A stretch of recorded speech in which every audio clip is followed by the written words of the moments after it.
My son smirked when he said it, like he was delivering a harmless detail, not cutting something vital out of me. "You're not coming to the wedding, Mother." He stood in my kitchen, clean suit, confident posture, already halfway gone. In that moment, I understood something clearly and without drama. He wasn't afraid of hurting me. He was certain I would endure it. I am 72 years old. I have learned to recognize certainty in people. He didn't raise his voice. He didn't explain much. He didn't need to. He said the venue was very specific, the guest list carefully curated, the atmosphere important for his future. He spoke the way men speak when they believe they are being reasonable. He avoided my eyes, not out of shame, but convenience. I asked one question, just one. "Have you already told everyone I'm not coming?" He hesitated for half a second, then nodded. "It's easier this way." That word stayed with me. Easier. Easier for whom, I wondered, as I stood there in my house, the one with the narrow hallway and the old clock that still ticked too loudly at night. The house I paid off 30 years ago. The house he learned to walk in.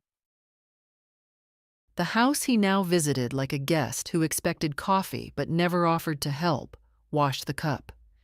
He reminded me that his fiance's family was very particular, that appearances mattered, that people asked questions. He said I wouldn't feel comfortable anyway. He said it gently, as if he were protecting me from something unpleasant, not pushing me out of my own place in his life. I nodded. I have nodded my whole life. Nodding keeps conversations short. It keeps sons calm. When he left, he kissed my cheek the way you kiss an elderly aunt at a funeral. Quick, careful, relieved it's over. I watched him walk down the path without looking back. He didn't notice the loose stone near the gate. He never notices such things. He assumes the ground will always hold. I made tea. I always make tea when I don't know what else to do with my hands. The kettle screamed louder than necessary. I let it.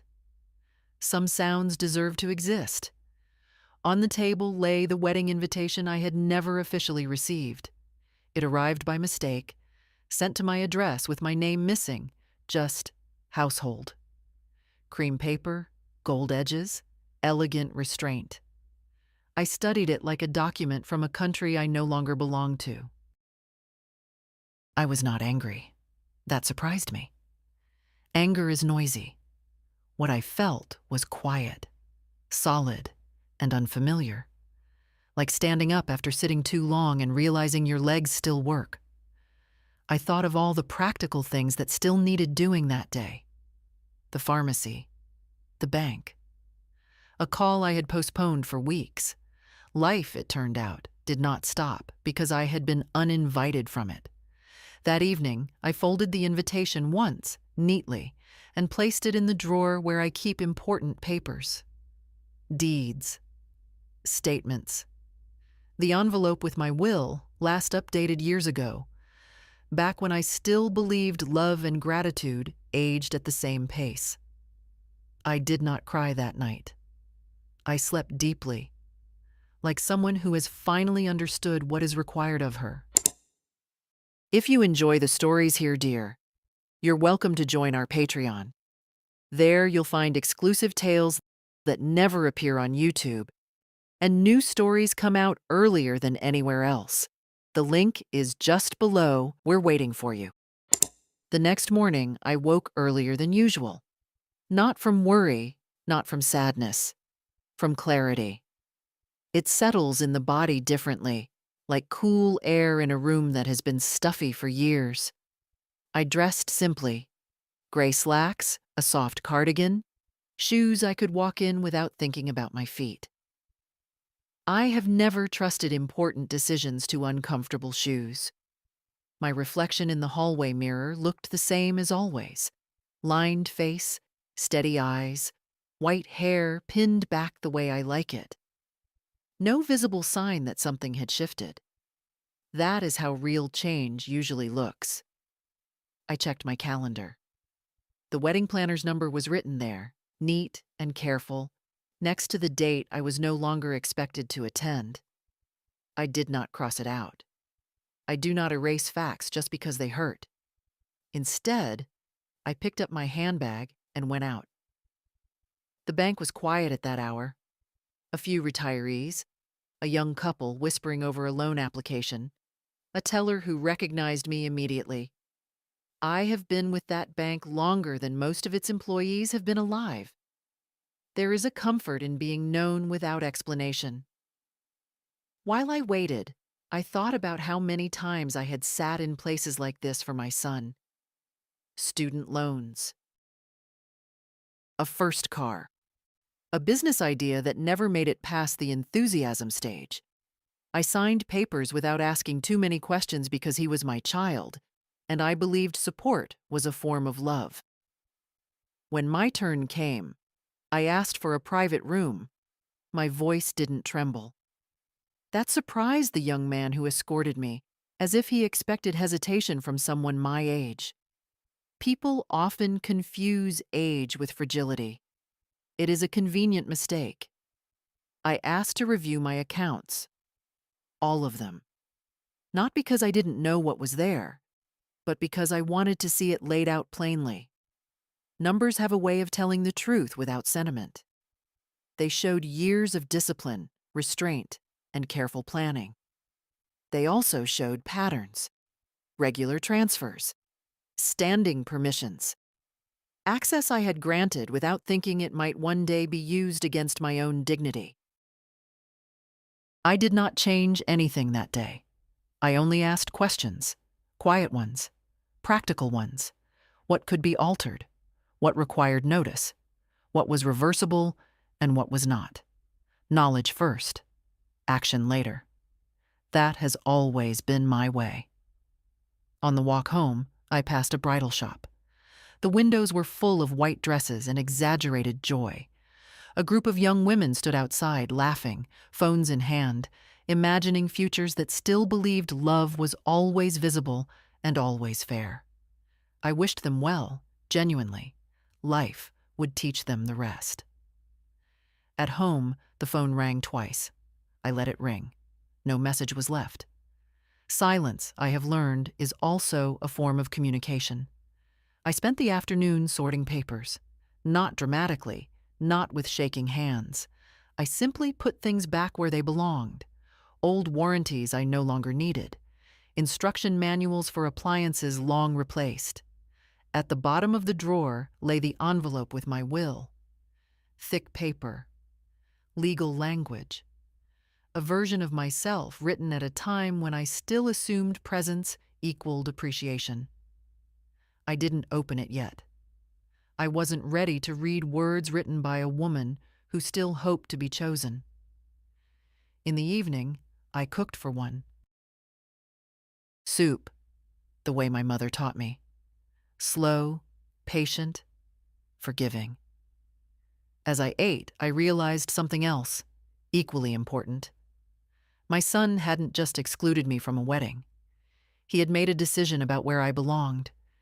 And for the first time, I was considering whether I agreed with him. I washed the dishes, dried them carefully, and placed them back in the cupboard. Order has always calmed me. Before bed, I wrote a short list on a piece of paper. Names, appointments, tasks, not revenge, preparation. When I turned off the light, the house felt the same, but I did not. I felt like someone who had finally stopped waiting to be invited and started deciding where she would stand. Sleep came easily again. By the third day, the news had settled into my bones the way weather does before a storm. Not dramatic, predictable. People imagine betrayal arrives loudly. It doesn't. It arrives as confirmation of things you already knew, but were polite enough not to say out loud. My son did not call. That, too, told me something. I went about my routines, watered the plants, folded laundry I no longer separated by his and mine. When you live alone long enough, you stop pretending space is temporary. It becomes honest. Around noon, I drove across town to the small office building near the courthouse. Beige walls, low ceilings, the kind of place that never tries to impress anyone. My lawyer had worked there for decades. He had helped me after my husband died, helped me set things up so I would never have to ask my child for help in my old age. Irony has patience. He looked older than I remembered. So did I. We greeted each other without warmth or distance. Two people who understood why the meeting mattered. "I'd like to review my will," I said. He didn't ask why. Good lawyers rarely do. Instead, he asked when it was last updated. I told him. He nodded, already knowing the answer before I finished. Wills written by hopeful parents all sound the same. As he retrieved the file, I studied my hands. They were steady.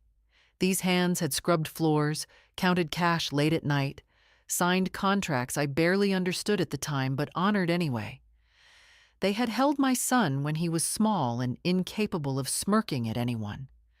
We read through the document together, clause by clause, beneficiaries, contingencies, assumptions. It was written by a woman who believed effort was always seen, who believed proximity guaranteed loyalty, who assumed gratitude matured naturally like fruit on a tree.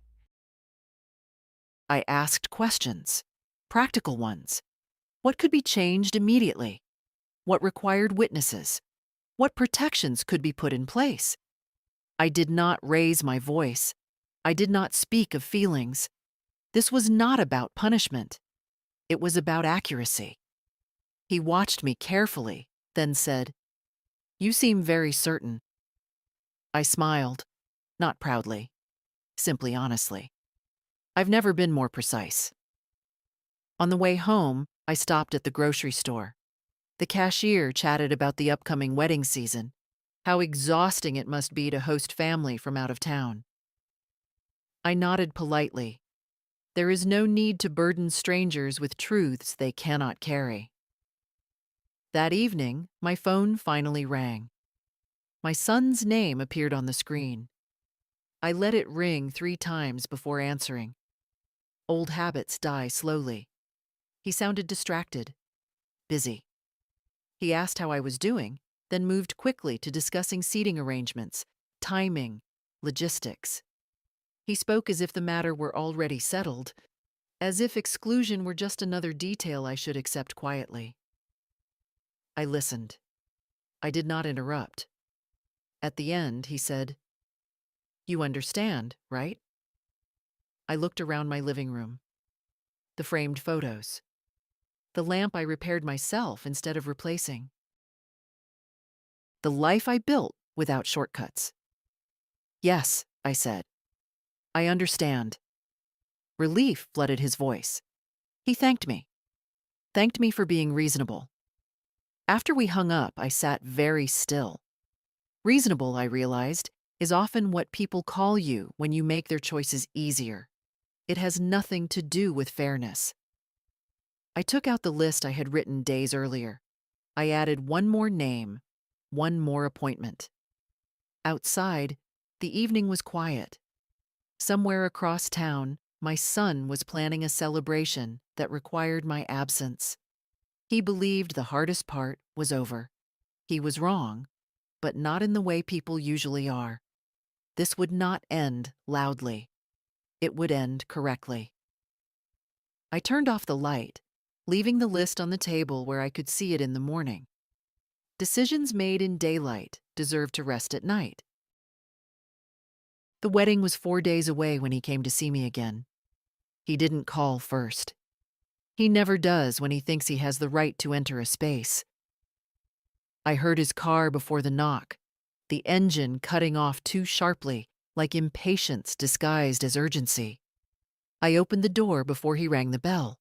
He looked surprised. People often are when they expect resistance and meet readiness instead. He stepped inside without waiting for an invitation. His eyes moved quickly over the room, as if checking whether anything had changed. It hadn't. That seemed to unsettle him more than disorder would have. "I just wanted to make sure you're all right," he said. His tone was careful, practiced. "This week must be strange for you." I nodded, not in agreement, in acknowledgement. "It is a week," I said, "like any other." He smiled, relieved by my calm. Calm reassures people who are doing something cruel. It tells them they won't be held accountable emotionally. He sat at the table where he used to do homework, where I once taught him how to count change properly, so customers wouldn't cheat him at the shop. He folded his hands and leaned forward, adopting the posture of a man about to make a reasonable request. "I wanted to talk about a few practical things," he said, "just in case." There it was. Practical. The word men use when they want something but don't want to ask. He spoke about travel arrangements for relatives, about final payments, about how complicated weddings are, financially speaking. He never mentioned love. He never mentioned vows. Only logistics. Only money. At one point he said, "You've always been so good at handling these things." I looked at him carefully then. Really looked. At the confident set of his jaw. At the ease with which he occupied the space. At the faint irritation beneath his politeness, like a child afraid his allowance might be delayed. "I've handled my own things," I corrected quietly. He waved it off with a small laugh. "You know what I mean." Yes, I did. He asked if I had received all the information I needed, if I was comfortable staying home that day, if I had someone to call if I felt lonely. Each question was wrapped in concern, but aimed at reassurance for himself, not me. I answered simply, briefly. I did not explain myself. Explanation invites negotiation. Then he said the thing he had really come to say. "We'll talk properly after the wedding," he said, "when everything settles down." After. Always after. After the event. After the damage. After the moment when speaking up would have mattered. I stood and began clearing the already clean table. This unsettled him. He preferred me seated, listening, available. "There's nothing we need to talk about later," I said. He frowned slightly. "Of course there is. We're family." I turned to face him. My voice did not rise. It didn't need to. "Families talk before decisions," I said. "Not after." For the first time, his smile faltered. Just a little. Enough to show confusion. He was not used to resistance that did not announce itself loudly. He stood as well, suddenly uneasy. "You're not upset, are you?" I thought about that. About how people mistake dignity for indifference. "No," I said. "I'm attentive." That word landed differently. He didn't like it. Attentive suggests observation, memory, consequence. He left shortly after. He hugged me, briefly, awkwardly. His mind was already elsewhere, arranging flowers, rehearsing speeches, stepping into a future where my presence was unnecessary. When the door closed, I did not rush to sit down. I remained standing for a moment, listening to the quiet. Quiet reveals things noise hides. I went to my desk and opened the drawer. Inside lay the papers I had reviewed days earlier, neatly stacked, waiting. I added a note to the top, a reminder to myself, written in steady handwriting: "Do not confuse calm with consent." Then I closed the drawer. That evening, I slept without dreams. Not because there was nothing left to process, but because my mind had finally stopped arguing with reality. The day of the wedding arrived quietly for me. No rush. No dress hanging on the door. No schedule to obey. I woke at my usual hour, made my bed, and opened the curtains just enough to let the morning in without inviting it to stay. Somewhere across town, people were already adjusting flowers and checking seating charts. Somewhere, my son was tying a tie he didn't know how to knot without help. I wondered briefly who was standing close enough to fix it for him. I made coffee instead of tea that morning. Strong, bitter, honest. I drank it slowly at the kitchen table, listening to the house breathe. Old houses do that. They settle, creak, remind you they are still alive even when others forget. At 10, the phone buzzed. A message from him, short. "We're starting soon. Hope you're doing okay." No apology, no hesitation. A courtesy notification, like an automated reminder. I placed the phone face down and did not reply. I spent the late morning walking through rooms that held no secrets from me. The bedroom where I had slept alone for years without complaint. The spare room he once claimed would be his if he ever needed it, though he never did. The small back room where I kept my documents, organized carefully, because chaos has a way of finding widows. Around noon, I dressed. Not in mourning, not in celebration. Just clean clothes and a coat that fit me properly. I had an appointment. The notary's office was calm, professional. The kind of place where people spoke softly because words carried weight there. I signed what needed signing. Witnesses nodded. Pages were stamped. Nothing dramatic happened. No tears, no speeches. When it was done, I felt neither lighter nor heavier. I felt finished with something. On my way home, church bells rang. I didn't know which church. I didn't need to.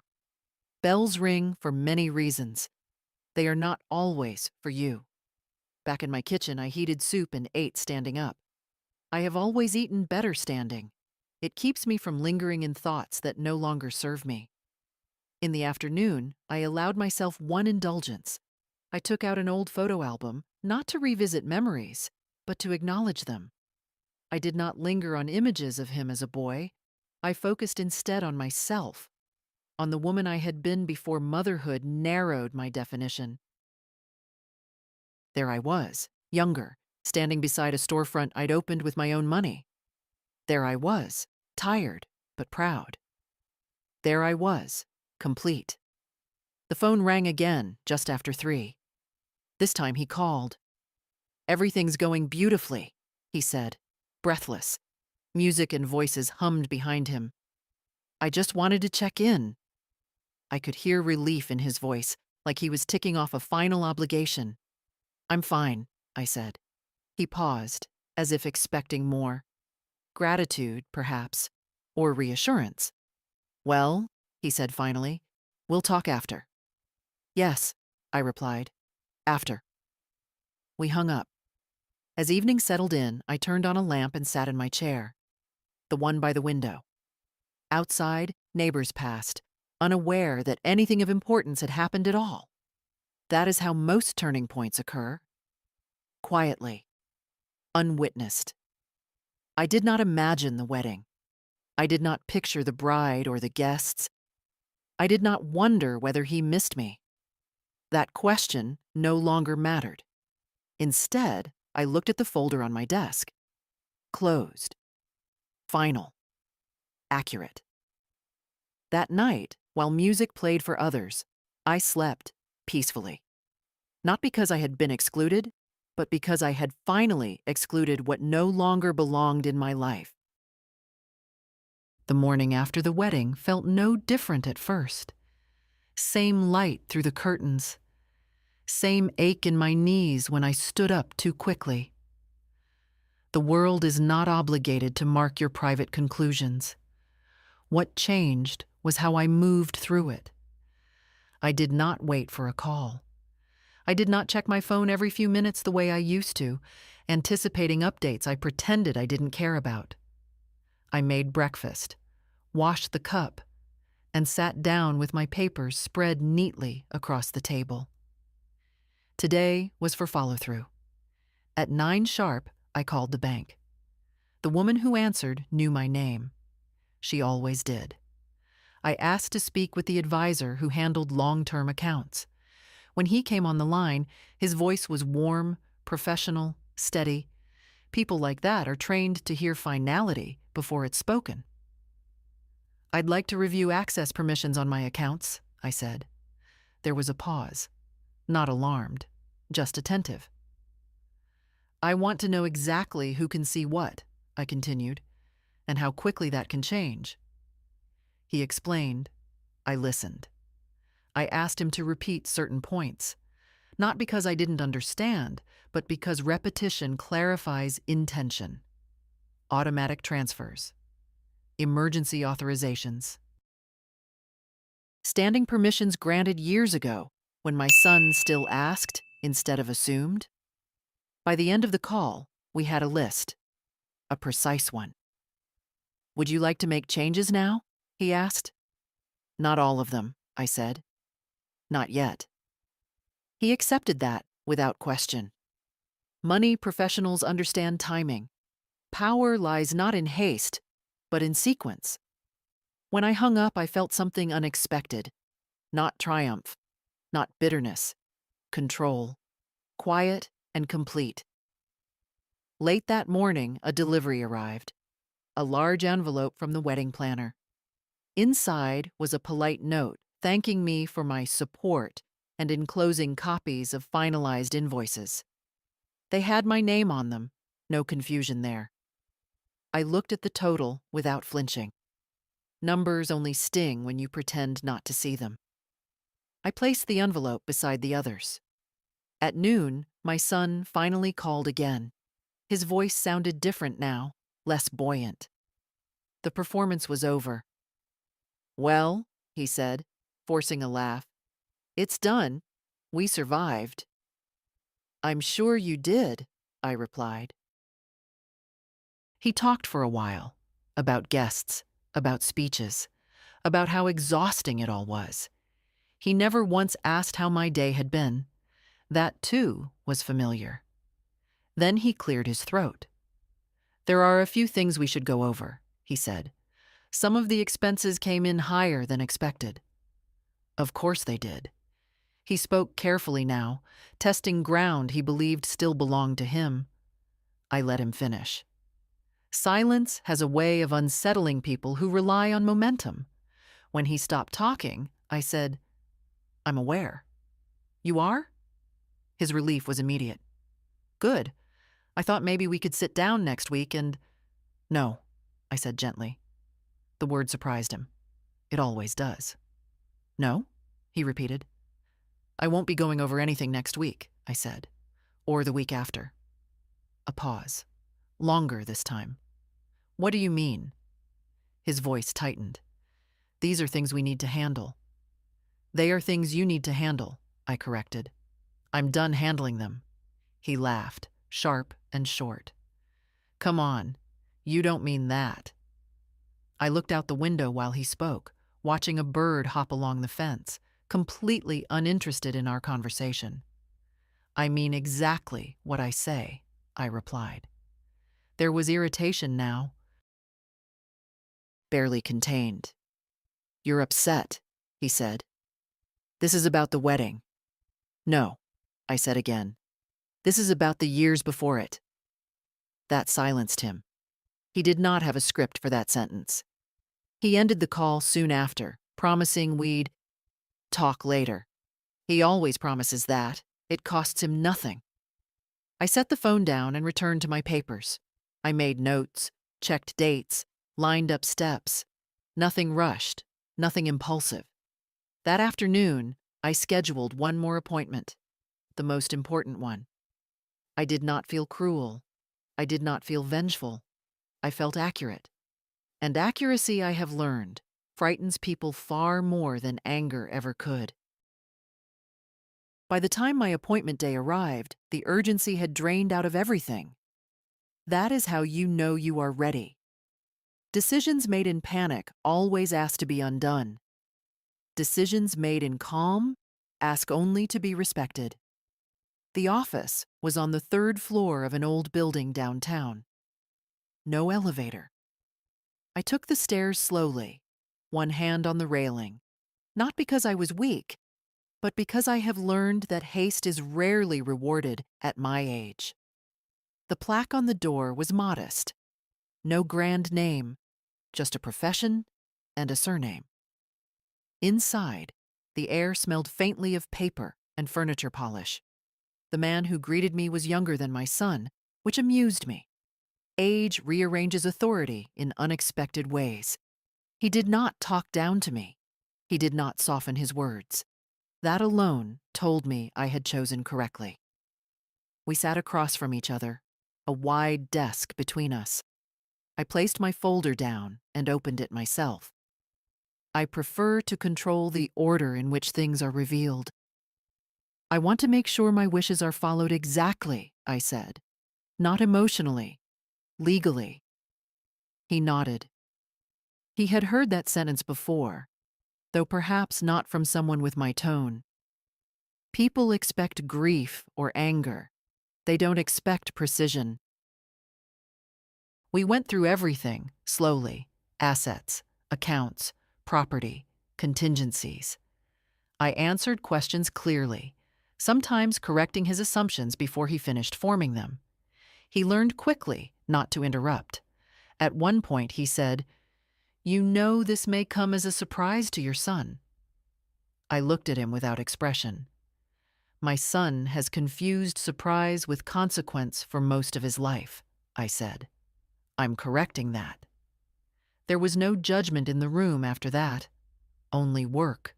We discussed protections, structures that prevent reinterpretation, clauses that leave no room for persuasion later. I was not interested in drama after my time was done.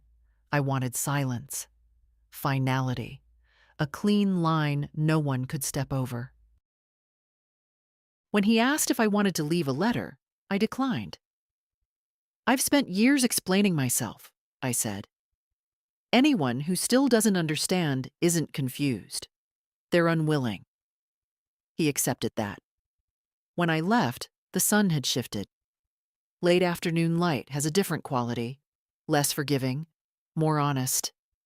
I walked 2 blocks to my car and sat there for a moment before turning the key, letting the quiet settle. On the drive home, my phone buzzed twice. Messages this time. From him. The first was short. "Can you call me when you have a minute?" The second arrived 5 minutes later. "This is important." I did not respond. At home, I poured myself a glass of water and stood by the sink, drinking it slowly. My hands were steady, my breathing even. Whatever storm he was experiencing, it was not mine to manage anymore. That evening, I received a message from someone else, a distant relative congratulating me on my son's beautiful wedding and asking how proud I must be. I replied politely, "Pride, like love, does not need to be announced to be real." I spent the rest of the night doing ordinary things, folding laundry, reading a few pages of a book I had started months ago and never finished. Ordinary things become precious when you stop performing for others. Before bed, I checked my calendar. The next weeks were mostly empty. No obligations written in pencil, ready to be erased if someone else's needs changed. Just my handwriting. Firm. Inked. As I turned off the light, I realized something else had changed. I was no longer bracing myself for the next conversation. I was no longer rehearsing explanations in my head. He would call again. Of that I was sure. When people sense control slipping, they reach for noise. But I was done responding to noise. I lay in the dark and felt an unfamiliar sensation settle over me. Not loneliness, not regret. Space. And for the first time in years, it felt like it belonged to me. The silence did not last long. It never does when someone believes silence is a mistake that must be corrected. 3 days after my appointment, my son arrived again. This time he called from the driveway. Progress, of a sort. "I'm outside," he said. We need to talk. Need is such a demanding word. I looked at the clock before answering. Late afternoon. I told him he could come in. He entered the house differently now, slower, more cautious, as if the walls themselves might object to him. He stood instead of sitting, hands in his pockets, eyes avoiding mine. Weddings give people confidence, but only temporarily. Reality has a way of reclaiming its ground. I've been trying to reach you, he began. You haven't been answering. I know, I said. That unsettled him. He expected excuses, a forgotten phone, a misunderstanding, not acknowledgement. He exhaled sharply and finally sat down. You're shutting me out, he said. I considered that. No, I replied. I'm stepping back. He frowned. What's the difference? The difference, I said, is intention. He leaned forward now, irritation breaking through the restraint. You're acting like something terrible happened. Something terrible did happen, I thought. But I did not say it. Instead, I said, I'm acting like something accurate happened. He shook his head, a humorless laugh escaping him. You're being dramatic. I smiled then, not widely, just enough. I didn't raise you to confuse calm with drama. That struck him harder than anger would have. He opened his mouth, closed it again, tried a different approach. We're family, he said. You don't just disappear when things get uncomfortable. I looked at him steadily. I didn't disappear, I said. You decided where I belonged. I listened. His jaw tightened. You're twisting this. No, I said. I'm clarifying it. He stood abruptly and paced the room. He talked about stress, about expectations, about how hard it is to build a life that looks respectable. He spoke as if respect were something fragile, easily damaged by proximity to the wrong person. You don't understand the world I live in, he said finally. I nodded. And you never asked to understand mine. That stopped him. He turned toward me, truly looking this time, perhaps for the first time in years. I didn't mean to hurt you, he said. I believed him. That was the problem. You didn't mean not to, I replied. The room went quiet. He sat back down, suddenly tired. So what now? He asked. Are you punishing me? No, I said. I'm adjusting my expectations. He looked at me as if I'd spoken another language. I spent years preparing you for independence, I continued. I didn't realize I was also training myself to be unnecessary. That's not fair, he said. I know, I answered. Fairness was never the standard here. He asked then carefully, did you change something, legally? I met his eyes. I did not lie. I organize my affairs, I said, as I see fit. His breath caught, just slightly. Fear has a sound when it enters a room. You didn't have to do anything so extreme, he said. Extreme. Another convenient word. I did nothing suddenly, I said. I did something deliberately. He stood again, anger rising now, no longer hidden. You're doing this to make a point. I shook my head. I'm doing this because I finally listened to one. He left not long after that, not slamming the door, not apologizing either.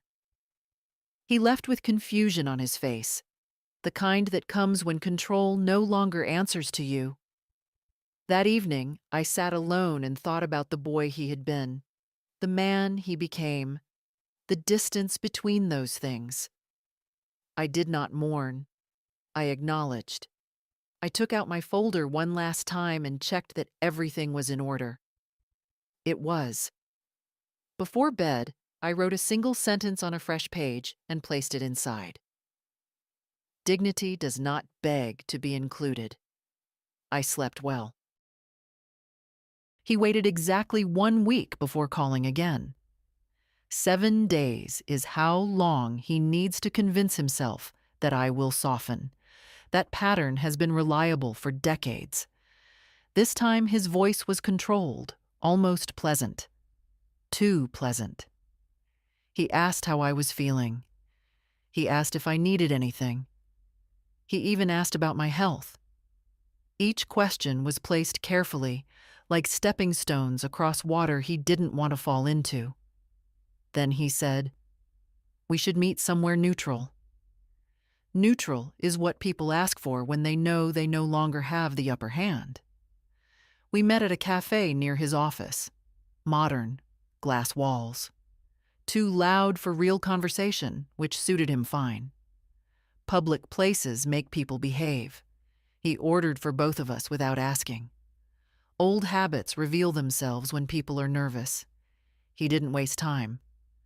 "There's been some confusion," he said, lowering his voice, "with the bank." I stirred my tea slowly. "Confusion usually comes from assumptions," I replied. His jaw tightened. "Some payments didn't go through." "Yes, that's a problem," he said flatly. "Things were arranged a certain way." "They were arranged," I agreed. "By me, for a long time." He leaned back, crossing his arms. "You can't just pull support without warning." I looked at him across the small table, at the expensive watch on his wrist, at the suit he liked to think separated him from where he came from. "I didn't," I said. I stopped continuing it. He scoffed, quietly. "That's the same thing." "No," I said. "One is abandonment, the other is completion." He stared at me, searching for the version of me that would explain, justify, soften the truth. That woman was no longer available. "We have commitments," he said. "Mortgage, plans, expectations." I nodded. "So do I." He laughed then, sharp and bitter. "You don't need the money. That's what this is really about, isn't it? Teaching me a lesson." I took a sip of tea. It had gone lukewarm. "I don't need revenge either," I said. Yet here we are. People at nearby tables pretended not to listen. Everyone listens. "You're acting like I did something unforgivable," he continued. "It was a wedding. One day." "It wasn't one day," I said. "It was a decision." His voice rose despite himself. "I said you wouldn't be comfortable." "And I said nothing," I replied. "You mistook that for agreement." He rubbed his forehead, the way he used to as a boy when he couldn't force a problem to bend. "So what do you want?" There it was. The question he always asks when he believes everything has a price. I met his eyes. "I want you to live the life you chose," I said, "without my adjustments." He went quiet. Truly quiet this time. "You can't seriously expect me to manage all of this alone," he said finally. I tilted my head slightly. "You've been managing without me publicly for years. This just makes it honest." The word landed between us like a closed door. He stood abruptly, knocking his chair back. "You're being cold?" "No," I said calmly. "I'm being consistent." He looked down at me, anger and disbelief tangled together. "You're my mother." "Yes," I said. "Not your contingency plan." He left without paying for the tea. I covered it myself. I always do. As I walked home later, the evening air felt sharp and clean. I realized something important then. He wasn't angry because he missed me. He was angry because he was afraid of standing on his own without the quiet safety net he never acknowledged. That night, I marked one more item off my list. A small one, administrative, necessary. I was not dismantling his life. I was removing myself from the parts he had already decided did not require me. And for the first time, that felt not only fair, but inevitable. By the 10th day after the wedding, the tone changed. not in words, but in rhythm. My son stopped calling to argue and started calling to negotiate. That is always the second phase. He came again, this time with papers in his hand. Printed emails, statements, numbers highlighted in yellow as if color could turn dependence into urgency. "I brought this so you can see," he said, laying them out on my table without asking. "This isn't sustainable." I poured water into the kettle and waited for it to boil. I have learned that men who rush need time imposed on them.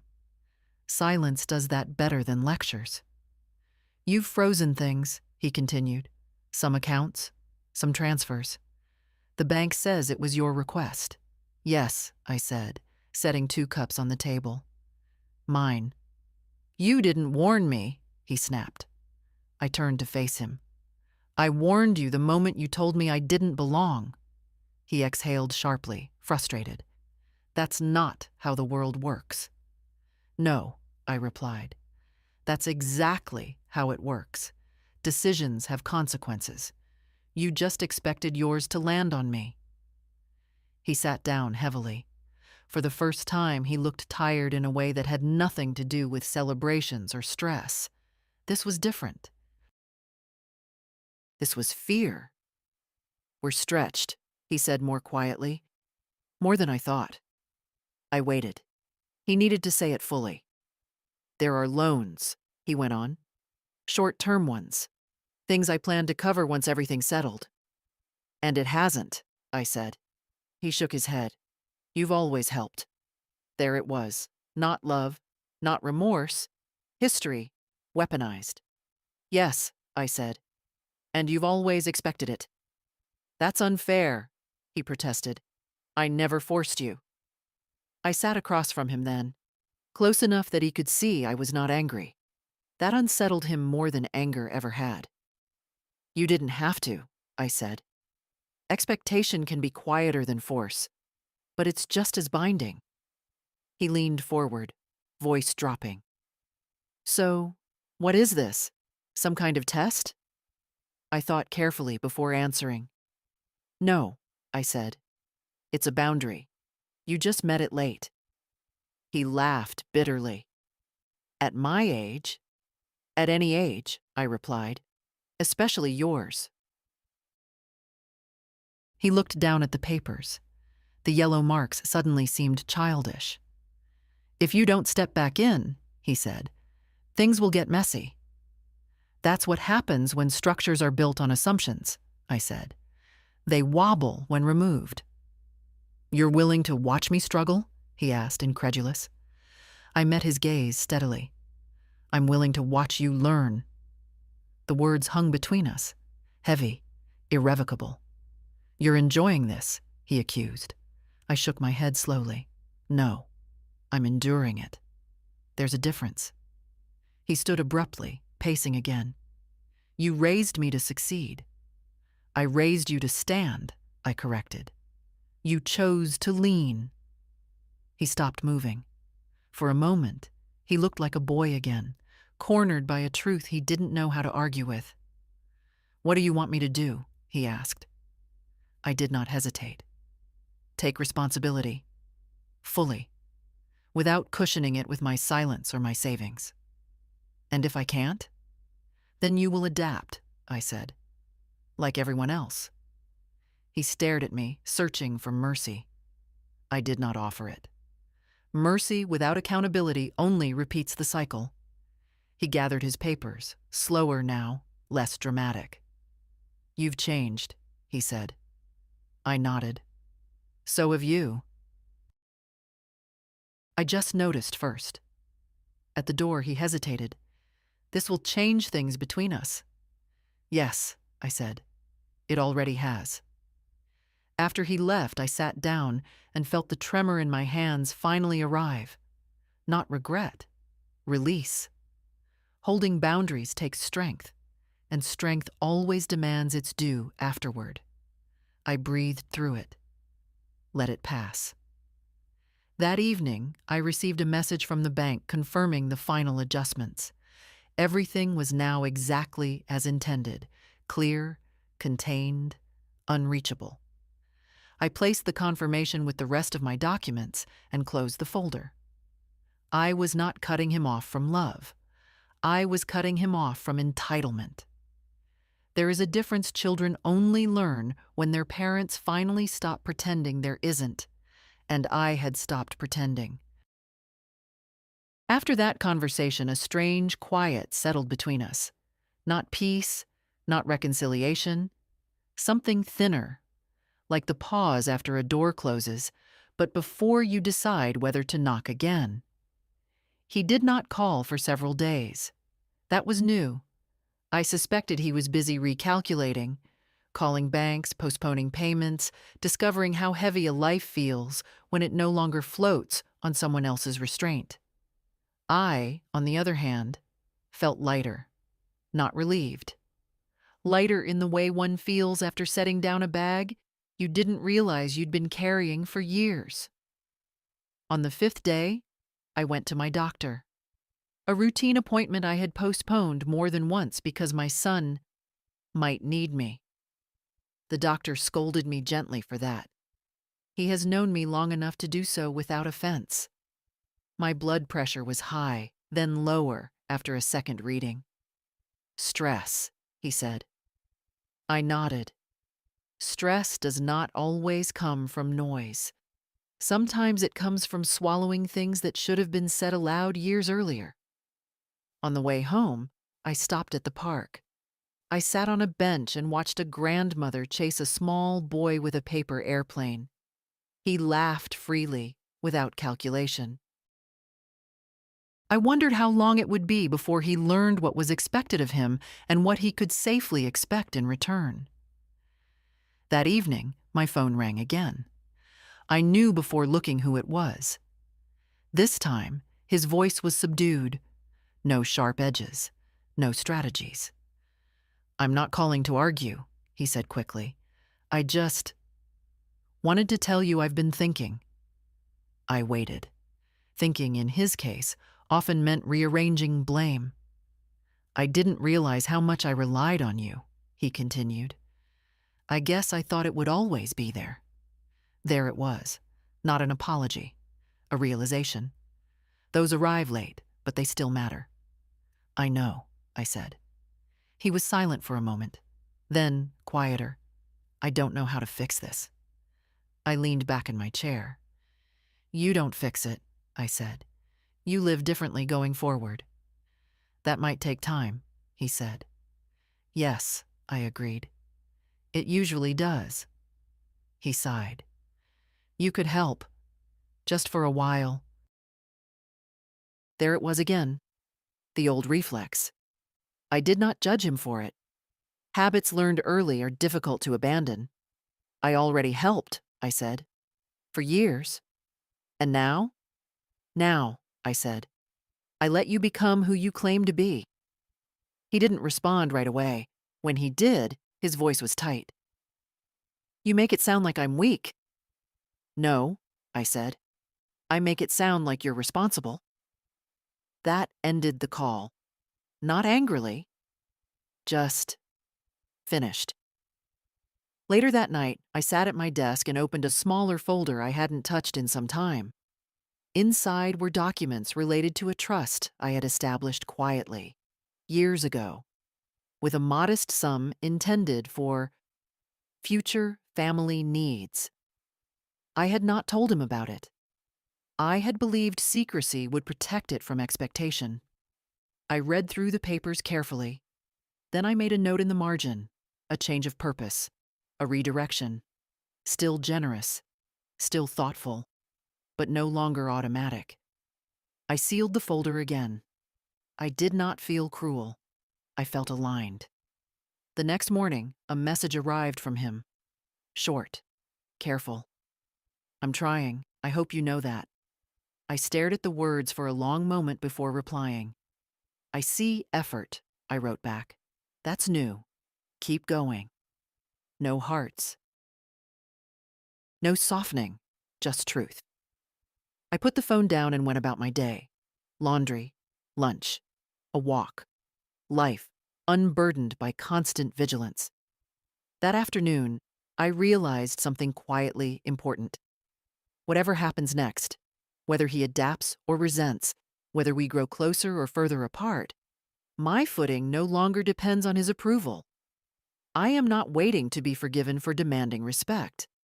I am simply living as if it were always required. And that, I suspect, is what finally makes people notice. Time has a way of revealing what words cannot. In the weeks that followed, I watched my son learn this slowly, awkwardly, the way grown men do when no one is cushioning the fall anymore. He stopped calling every few days. Instead, the messages came farther apart. Short updates, factual, less emotional. He no longer asked for help outright. That was progress, even if it was born from necessity rather than insight. I, meanwhile, paid attention to my body. The doctor had been right. Stress had been living in me quietly, like a tenant who never paid rent but took up space anyway. As it loosened its grip, I felt small changes. I slept through the night more often. My appetite returned, not ravenous, just steady. I walked longer without feeling exhausted. One morning, I sorted through old mail and found a card he had sent me years ago. Mother's Day. A store-bought message about appreciation and sacrifice. I remembered how pleased I had been to receive it, how I placed it on the mantel like proof that I still mattered. I threw it away, not out of bitterness, out of honesty. Gratitude that needs reminders is not gratitude. It is maintenance. Later that week, I received an email from his wife. Polite, carefully worded. She thanked me for everything I had done and said she hoped there were no hard feelings. She suggested we meet for coffee sometime. I read the message twice. Hard feelings was an interesting phrase, as if dignity were an emotional inconvenience, like bruised pride that should eventually fade. I replied briefly, I wish you well. I'm focusing on my health and routines right now. It was true, and it was enough. On a quiet afternoon, I drove to the cemetery. I hadn't planned to. My hands simply turned the wheel that way. I stood by my husband's grave and told him, out loud, that I had finally stopped fixing things that broke me in the process. I think you'd approve, I said. You always did hate imbalance. The wind moved through the trees. I took that as agreement. That evening, my son called again. Not to ask, not to negotiate, just to talk. I handled the loan, he said. Refinanced. It's tight, but manageable. That's good, I replied. He hesitated. It would have been easier if you'd stepped in. Yes, I said. That's why I didn't. A pause. Then, quieter. I get that now. I think. I didn't rush to reassure him. Understanding that comes without effort rarely lasts. We spoke for a few more minutes. About ordinary things. Weather, work, nothing heavy. When we hung up, I noticed something important. He had not asked me for anything. That night, I took out the envelope with my final arrangements. I read through them carefully, making sure every decision still felt like mine. They did. Each line reflected not anger, not disappointment, but clarity. I sealed the envelope again and placed it back where it belonged. I do not know what kind of man my son will become without my quiet corrections smoothing his path. That is his work now. What I do know is this. I no longer confuse love with sacrifice or presence with permission. I have given enough years to being useful. Now, I intend to be whole. And that, at my age, feels like the most honest inheritance I can leave behind. By the time autumn began to lean into the mornings, I felt the weight of finality approaching, not like a threat, but like a season doing what it was meant to do. I was 73 then, old enough to stop pretending time was generous, young enough to use what remained with intention. I made one last round of appointments, not because anything was wrong, but because loose ends irritate me more than illness ever did.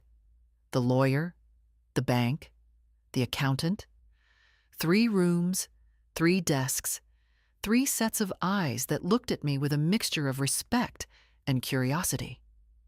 People always expect regret at this stage. They expect tears. They expect hesitation. I gave them none. At the bank, the young manager asked if I wanted to reconsider one detail. A small clause, easily softened. It might feel less final, he said carefully. I smiled at him. Final is the point. He nodded and made the change permanent. At the lawyer's office, we reviewed everything again. Slowly, I insisted. Not because I doubted my choices, but because I wanted them heard aloud one last time, spoken into the air like facts, not emotions.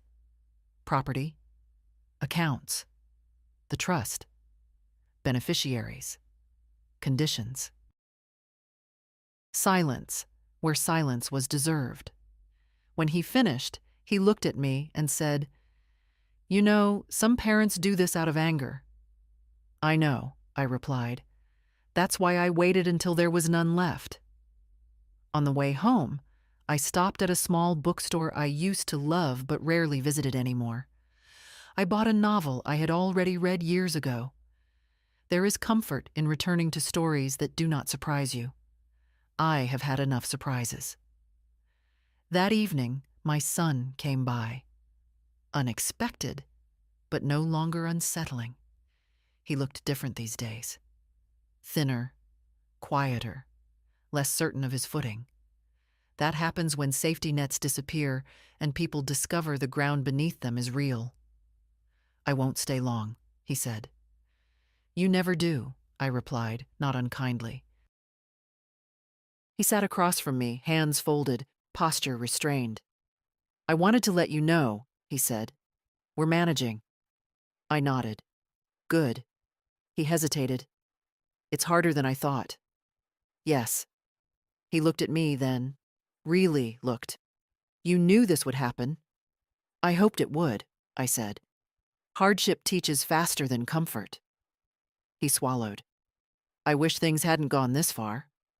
"So do I answered honestly. "But wishing is not a strategy." Silence settled between us. Not hostile, just full. "I don't know what will happen later," he said. "With us." I considered my answer carefully. Later depends on how you treat people when there's nothing left to take. That stayed with him. I could see it. When he left, I did not feel relief or sadness. I felt complete. A week later, I finalized one last instruction. A letter, not to him, but to the executor. Short, precise. No emotion, just context, just clarity. People who read wills look for loopholes. I gave them none. I placed everything in its place. Labeled, dated, signed, finished. That night, I sat in my chair by the window and watched the streetlights come on one by one.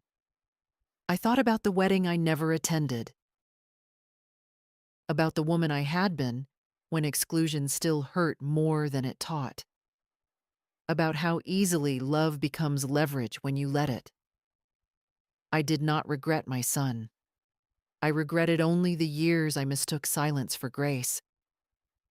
When I went to bed, I slept deeply, like someone who has said everything that needed to be said, not aloud, but in action.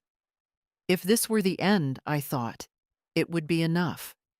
And if it were not, I was ready for whatever came next, standing exactly where I chose to stand.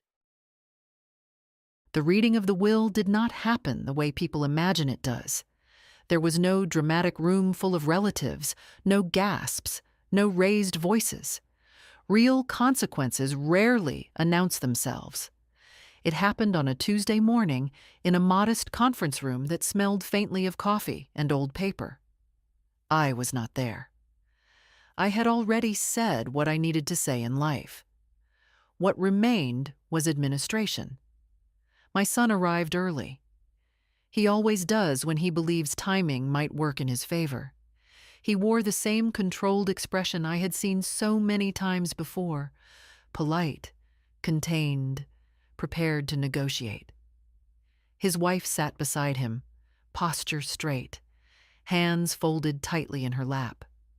She avoided looking at anyone directly. The executor greeted them calmly. No sympathy, no warmth, just procedure. They expected inheritance, not extravagance, but continuity. Access. The quiet assumption that what had always been available would remain so, simply because it always had. The folder was opened. The first pages were simple. Burial instructions. Modest. Thoughtful. Paid in advance. My son exhaled at that, a small sign of relief. Responsibility removed before it could inconvenience him. Then came the accounts. The executor read clearly, without emphasis. Properties listed. Funds allocated. Structures explained. Each sentence precise. Final. My son leaned forward slightly when he heard the word trust. His shoulders loosened. He glanced at his wife just briefly. A silent exchange of reassurance. Then the details followed. The trust existed, yes, long-standing, carefully protected, but not for him. It named beneficiaries who surprised him. A scholarship fund tied to a trade school, a community program for widowed women learning financial independence, a modest annual sum allocated for a purpose he had once dismissed as small-minded. There was no mention of his name. He interrupted then, just once. "There must be a mistake," he said. His voice was controlled, but it cracked at the edges. "I'm her only child." The executor looked at him steadily. There is no mistake. More pages. A final personal account, not large, deliberately so, left to him with conditions that were not cruel, but firm. No early access, no restructuring, no leverage. Enough to remind him he was not erased, but nowhere near enough to support the life he believed was his by default. Silence filled the room. His wife shifted in her seat. Her face had gone pale. She asked a question about adjustments, about discretion. The executor shook his head once. "These decisions were reviewed multiple times," he said. "They are explicit." My son stared at the table, not angry, not yet, confused. The kind of confusion that comes when the ground gives way without warning. Finally, the last document was read. A brief statement. Not a letter, not an apology. Just a declaration that I had made my decisions without resentment, that love did not require proximity, that respect was not inherited, but earned through behavior, not titles. That silence had once been my habit, and clarity was now my gift, to myself most of all. My son did not speak after that. When the meeting ended, he stood slowly. He did not argue. There was nothing left to argue with. Contracts do not care about raised voices. Outside, the day was ordinary. Traffic moved. People passed. Somewhere nearby, a couple laughed. Life did not pause for his understanding. Later, he would say he felt humiliated. Later, he would tell others he had been punished. But in that room, in that moment, something else settled in him. He realized I had not acted out of anger. I had acted without him in mind. That was the part he could not undo. And somewhere, in the quiet order of things, That realization did exactly what years of patience never had. I am not alive to see what comes after the reading of the will. That part belongs to others now. But I know how endings work. They do not shout. They settle. If I could speak one last time, it would not be to explain myself. I spent too many years doing that already. It would be to say this: I was never trying to hurt my son. I was trying to stop hurting myself. For a long time, I believed motherhood meant endurance, silence, adjustment. That if I bent enough, love would eventually meet me halfway. It took most of my life to understand that love, which only flows in one direction, is not love. It is habit. I think of the woman I was in my 40s, working long days, counting money twice because mistakes were expensive. I think of myself in my 60s, still saying yes when my body and spirit were saying no. I think of how easily I called that devotion. It was not devotion. It was fear of being unnecessary. My son did not become the way he was overnight. Neither did I. We built this dynamic together, brick by brick, silence by silence. The difference is that I was the one who eventually put the tools down. Some will say I went too far. Others will say I was finally brave. Neither matters much to me now. What matters is that, for the first time, my life ended in alignment with itself. I left no dramatic messages, no emotional pleas, just order, just truth, just consequences written in ink instead of tears. If my son learns from that, good. If he doesn't, that is no longer my failure to correct. What I know is this: dignity is not something you demand at the end. It is something you practice the moment you realize your worth does not depend on being included, invited, or needed. I was excluded from a wedding once. Quietly, casually, as if it were nothing.